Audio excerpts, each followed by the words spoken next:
Ce que je voulais dire, c'est qu'il faut que dans la vision que nous avons pour les 7 prochaines années, qu'on se différencie par rapport à peut-être d'autres approches et qu'on s'accroche à notre force en tant que parti Istiqlal, à notre ADN, et notamment à l'équilibre entre le social et l'économique, le développement social et le développement économique, qui est même, c'est la pensée de Saïd El-Fassi, يعني تعادلية الاجتماعية الاقتصادية الاجتماعية.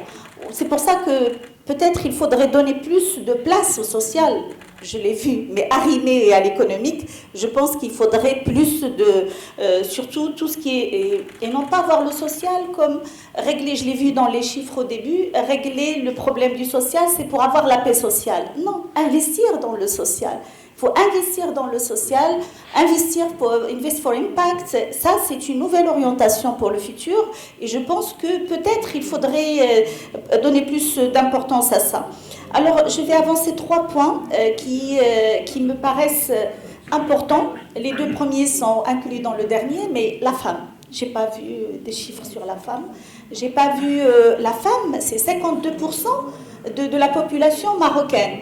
Et donc, si actuellement on a une tendance baissière de l'inclusion économique des femmes, et si l'inclusion économique des femmes ne figure pas dans notre vision,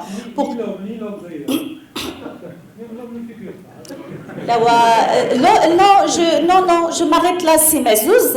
Il figure indirectement parce que tous les chiffres qui ont été avancés actuellement sont majoritairement produits par des hommes. Il y a uniquement 19% actuellement de femmes qui contribuent à l'économie du pays. Et ça, c'est un problème. Donc, si on va avancer, il faut qu'on accompagne les femmes, il faut investir dans l'inclusion économique des femmes. Le deuxième point qui me paraît important, c'est les NEET. Les NEET, on a vu avec il y a un des ministres qui avait présenté un bilan, et c'est plusieurs centaines de milliers qu'on n'arrive pas à caser. Or, c'est des gens qui ont un potentiel.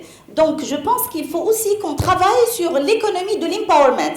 L'économie de l'empowerment, ce n'est pas uniquement la tâche de l'État. L'État fait de l'accompagnement, de la formation, mais le privé doit s'investir aussi comme un acteur qui forme et qui place. Donc investir dans l'économie de l'empowerment, notamment de ces needs. Le dernier point, mais qui est lié il inclut les 2 premiers, c'est les ODD. On parle de 2030. Donc, je n'ai pas vu de chiffres sur les ODD. Il y a l'hydrogène vert, ok, il y a les infrastructures, mais les ODD, c'est 17 objectifs de développement durable. Voilà, je voulais rajouter ça et merci.